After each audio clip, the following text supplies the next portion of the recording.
Yes, so in this video we're going to install Fedora CoreOS latest version, that is 43. So before that I can give quick overview of the what are the changes they made in the 43 release. So as you know, like Fedora is CoreOS is the container based operating system, and mostly it is used in the enterprise grade Kubernetes like OpenShift. Okay, this is the base image for the OpenShift. Okay, so and you can see they make some changes in the latest release. So that is you can build this FCOS, that is the Fedora CoreOS, without using this earlier things like the assembler tool. So now you can use the putc, and the container file you can write the code in the container file, and using this bootc you can build the image. Okay, so which makes the things easier.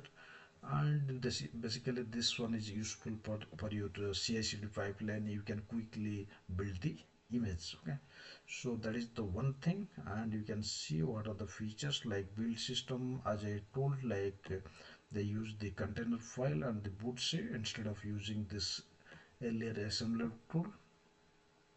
And now you can use suppose you have like this podman is available. So the podman you can create the fcos image. Basically it is simplifying your CI/CD pipeline. Okay, and you can see update are now derived from the OCI container image instead of this what is called like OS, that is OS3. Earlier they are using the OS3 to update this package. Now you can see you can directly download from the OCI container image from the queue. Okay, so another is like this Grob and Shim are updated on every boot. And you can see they introduced some of the like networking tool like IP table NFT instead of legacy like IP tables. Okay, so these are the major changes they introduced in 43. So in this video we're basically focus on this how to install this 43 release. Okay, so let me quickly jump to this demo. So since I have one machine, so this machine is basically used for the like helper machine. It's not used at all, and I'm going to use for temporary purpose. I will tell you what is the temporary purpose. So let me quickly create one virtual machine. Simple create new, and click on new, then put all the details. So I put the details like your VM name and the ISO. I already downloaded this ISO. I will go. Let me quickly go through how to download this file. You can see if you click on the download page, the latest release is available like 43. You can see here. This is the latest release I already downloaded recently. They make this thing on December 15, like 10-15 days back. So you can click on here to download this file. Okay, since I already downloaded this file, let me show you where is that file. Yeah, this is the downloaded file. The size around 1 gig. Okay, so let me create one virtual machine and reference that ISO. You can put like Fedora 64-bit. Then come to hardware section. 8 GB memory is fine. Then hard disk, you can try with like 20 GB, 30 GB, it's also fine. I'll choose 80 GB. Okay, click on finish.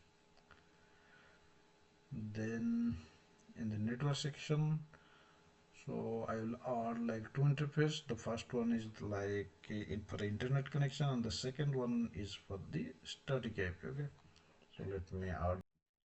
So I have added two network interface. The first one is the network, and the second one is the host relay interface. Okay, so click on the OK. Then you can start this machine. Okay, now you can see it is booted.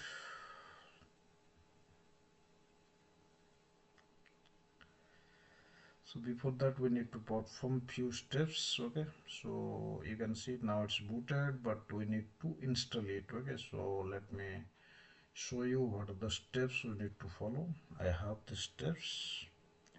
First thing, we need to download and create one virtual machine, then power on this virtual machine. Okay, so then we need to, as you know, like all the configuration related we need to pass during the installation time. Okay, so for that we need to generate this ignition file from the configuration file. So that's why I am going to use this temporary server. Okay, that is some any server you can use where the Docker should be installed. Okay, because the Docker will generate this ignition file from the configuration file using some predefined image. I will tell you that one. Okay, so first thing is that we need to put all the configuration in this file.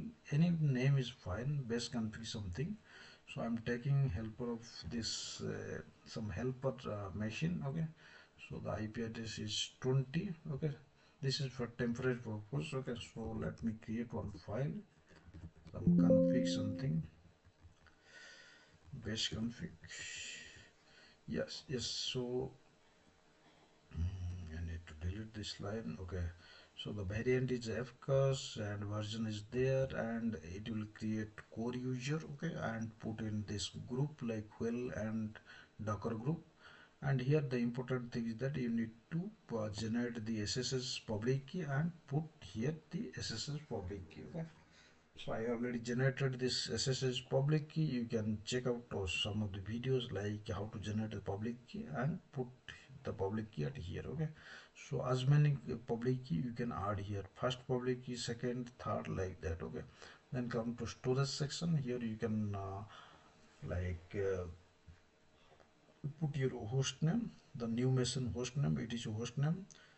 I put like fcos 43 or something. Then the network section, come to network section, and here I compute the second interface whatever we assigned here like 43 something. No, not 43 is what is it called, the second interface, that is the host rule interface. Okay, so enp0s8 I am going to assign the IP address like IPv4 like 70. Okay, so let me save this file, and I'm from this config file I'm going to create one ignition file. Before that let me check any ignition file is there or not. No ignition files are there, so let me create one ignition file. Okay, so the command is very simple. You can see I already documented this thing, how to generate ignition file using docker com image. Okay, so let me copy this one and execute here. Basically I will tell you what is the steps. Now you can see internally it is using fcct, that docker image. Okay, so and take the input of this base config file, whatever the configuration placed in this file, it will generate this respective ignition file. Okay, so let me put hit enter. Is it generated or not? Let me double check. ls-l. Now it's generated. If you try first time, that time it will first download this base image, then it will generate this ignition file. Since I already downloaded, so that's why it is taking very fraction of second. Okay, so once this ignition file is generated, then we can proceed for the installation. So let me copy. In the next step we need to switch to that is the CoreOS prompt. Okay, so then from here we need to copy this ignition file to CoreOS. Okay, so let me jump to here. This is the CoreOS, and here you can try SCP, that is remote copy.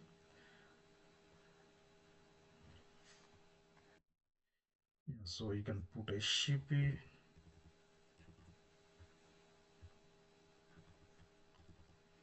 SCP, your username, root, that is the temporary server, what is called like 192.168.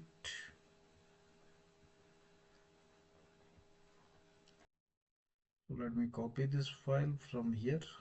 The machine, it is available from here. You can see under root this ignition file, and the IP address you can see grave s8. The IP address is 20. So from this machine I am going copy this ignition file to my new machine. Okay, so I put this command. So let me show you.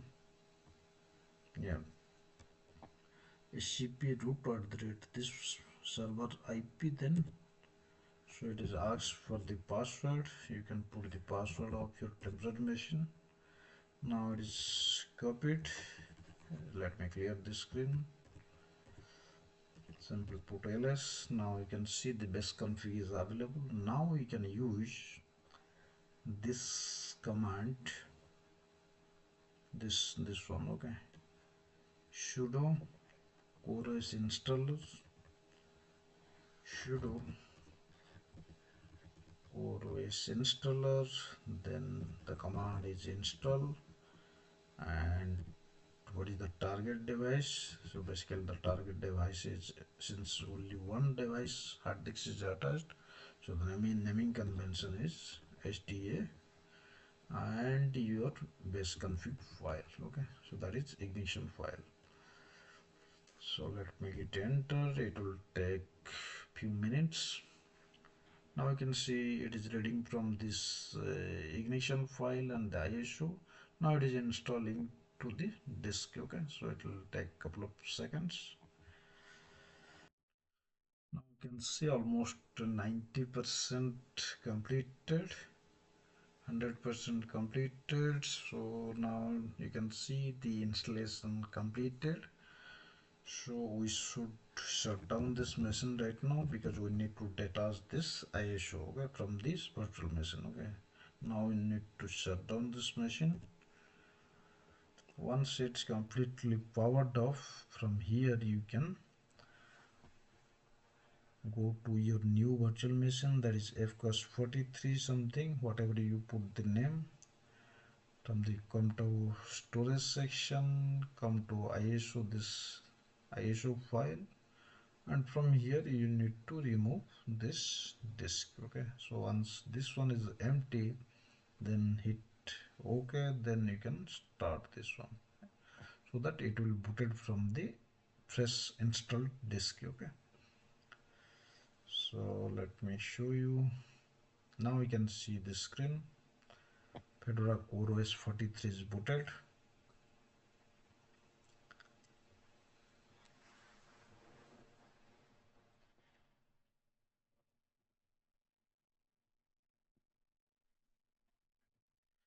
You can see this prompt is coming.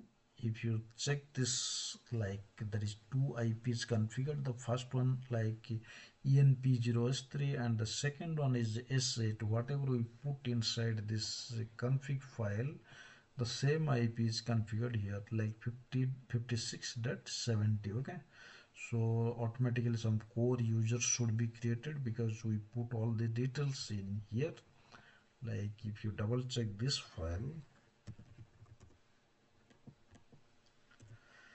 on the top we mentioned one core user should be created, and this the machine name should be fcos43 something, whatever you put, and in the last you can see we put this.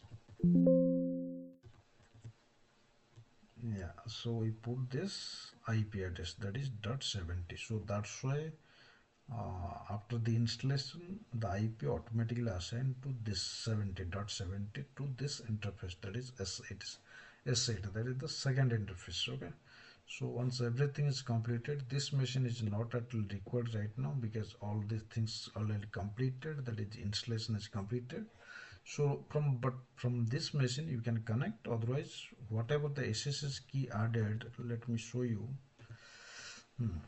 So we added like two machines SSH public key. From this machine we can connect to this CoreOS directly without using password. Okay, so let me show you that one. So once everything is completed, then we can connect to this machine. Okay, so since I'm trying to connect to this machine from PuTTY, since I added the PuTTY public key to this new VM, so that's why we can directly connect. Okay, so click on accept authentication. Let me double check this correct key is added or not. I think I put the wrong SSH key, so that's why it's not working. So I corrected that one. So basically in the base config, this SSH key was, I mean, it is using older one, so that's why it's not allowing this with this SSH key. So I updated this file, and now it's, I think hopefully it should work. So let me try to log in, create one new session. I'm going to log in from the putty. Okay, so from this machine we can connect. I'll tell you. So since I added the two public key, SSH public key from this machine, this Linux 25 Docker some machine, that is the temporary machine. From this machine we can connect. This is the password, I mean this is the SSH key from this machine, and this one, the first one, is the SSH script from my, and that is what is called, that is putty. Okay, so let me log in to this machine using putty session, new session, and I make a one entry here. You can see core @ your IP address of this new machine, that is .70, and you need to add few things. Okay, so like you can click on SSH, come to auth section. Here is one line is there, like one tab is there, that is credential. Okay, so you need to pass your private key here. Okay, so I already generated the private key using the puttygen some command. Okay, so after that the private key is saved to this directory, and you just reference this directory. Okay, so simple, click on OK. I think it should work. Accept. Now you can see this key is accepted there, and now it's able to log into this remote machine. Okay, so I can check IPA command. The machine IP is like 70, and you can check your host name, fcos 43, whatever you put there. Cat etc was release. You can see latest 43 CoreOS is there. This build number. And one thing I forgot to mention, during when you are creating this config file, so that time you can use either the SSH key based, that is password less login, otherwise password based login. Okay, so to generate this password hash, so I generated this password hash. So let me tell you how to generate this password hash. Okay, so for that we need some of the tools, like if you're interested to generate the password hash for the core user, so you can use this tool mk password, and method is equal to yes encrypt. Okay, so that then it will ask for the password. You can put like whatever password you want, then it will generate the encrypted password. Okay, so you just need to copy this line and paste it in this config file, this section. Okay, you need to paste there. So after that we need to generate this ignition file and pass this ignition file during this installation. Okay, that's it. So now we can see all these things completed. We are able to install our latest 43 using ignition file. We'll cover the next thing, like how to update package, those kind of thing, in the next video. Okay, thank you guys.